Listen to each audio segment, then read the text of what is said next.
Hi, don't you touch that dial. I really have something I need to tell you. I'm talking to those who are 55 and plus and not feeling relevant. You're kind of stuck. You don't know where you are in your life now. You've emptied the nest, you're divorced. When I say empty the nest, the children are gone. You have some grandchildren, but you don't see them but every now and then. Oh, it's okay. Guess what? I'm here to tell you, you are still relevant. You still have purpose for your life. I truly, truly believe this because I was where you are right now. Once upon a time, just 4 or 5 years ago, in my 50s, middle age, couldn't find those dreams that I had suppressed for many years, sacrificing my life to be married, happily married, raise the babies, give them everything that I could give them to prepare them to grow up and go into life on their own. Well, it happened, and it happened just like that, it seems. Okay, so I'm here to tell you that you are just warming up. Yes, 55 and plus, you are just warming up. There's still a purpose for your life. As a matter of fact, everything that you did before this time was preparing you for what you are called to do. Yes. Now, there are certain steps when you feel like you are stuck. I mean, stuck in a rut, in a very dark place where nobody understands. And there's a feeling that you're grappling with that you can't even hardly explain. Because you're saying, well, my body don't look the way it used to look just 5-10 years ago. I'm starting to feel like I have a little line here. I just don't feel like I have the momentum that I had just 5 years ago when I knew. Well, you just sacrificed so much, you don't even remember. What? And then you didn't anticipate being divorced. No. You did not anticipate looking around the four walls and the two little windows in your room and finding that you were there by yourself, or maybe just the cat or the dog. And then you look in the mirror and you say, what? Now what? Not feeling quite happy. Well, I'm going to tell you right now, get your butt off that couch because there's still purpose for your life. So what are the steps? What did I do? Well, here I was in my 50s. And found myself having to leave what was most familiar to me. The city, the state where I grew up and lived most of my life. Just 5 years ago, I left and moved to a state I really didn't know a lot about and maybe had 2 or 3 relatives. And they were busy. They were busy. We had been apart so many years that we really didn't even know each other anymore. And of course, now coming to this point in my life, I didn't even know myself. And I was so hurt, brokenhearted, because when I married for life. And what do you mean? This marriage is over? Well, we have values and standards that we live by. There are some things that we can't tolerate. I was very much in love, very committed. But then, people change to whatever they go through, and you wake up and you have to make a decision. Am I going to die in this relationship, or am I going to try to find a way to live and maybe try to salvage the person that I feel that I was meant to be? And guess what? When I left with all the lying stuff in my face, I regained 10 years back on my life after I came to myself. And how did I do that? How did I find relevancy in my 50s?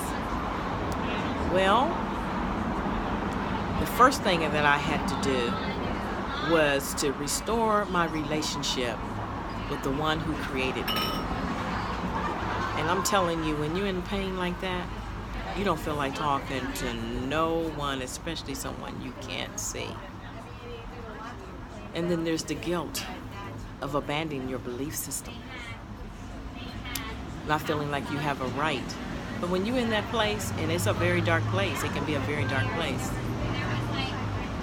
In a new place, in a new state, where you don't really know anyone, with limited resources,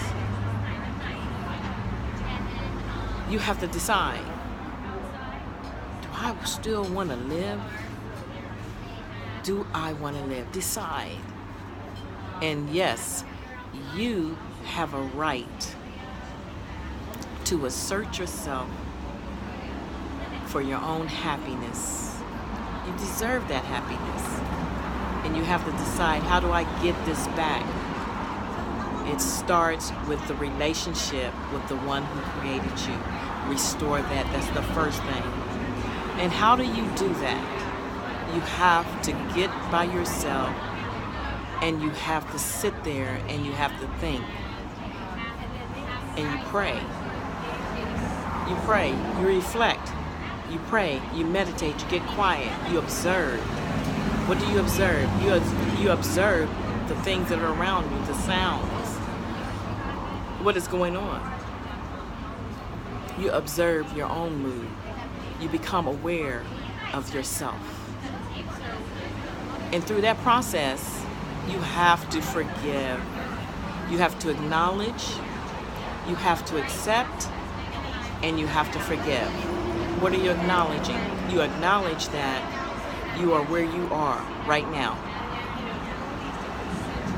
Middle age, uncertain about your future, can't remember what your dreams and hopes were. Children are gone, on living their own lives as you had intended. And so where do you go now? You start here. Repairing the relationship, restoring the relationship with the Creator, and restoring the relationship with yourself. That means acknowledging that you are here, accepting that things have happened, and that you're here as a result of what has happened, and forgiving. Forgive yourself. Forgive those who hurt you, whether it was deliberate or not deliberate. Forgive them.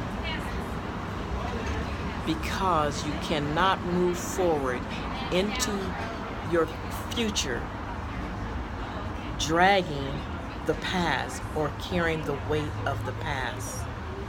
And if you have to look back to or think back on something that has happened to you, and emotionally you're tied to what has already happened, it is the past. And in order to release yourself emotionally from that weight, you have to come to the present. You have to come to the present. Acknowledge that you are here where you are, in whatever that situation is. Divorce, middle age, empty nest, uncertain about your future. Restore your relationship with your Creator and yourself. Sitting there reflecting, meditating, and saying the prayer, saying out loud what you desire for your life. Forgiving the past, yourself, those who have hurt you, whether it was deliberate or not deliberate. You have a right to this happiness, and yes, you're still reveling at 55 plus. Talk soon.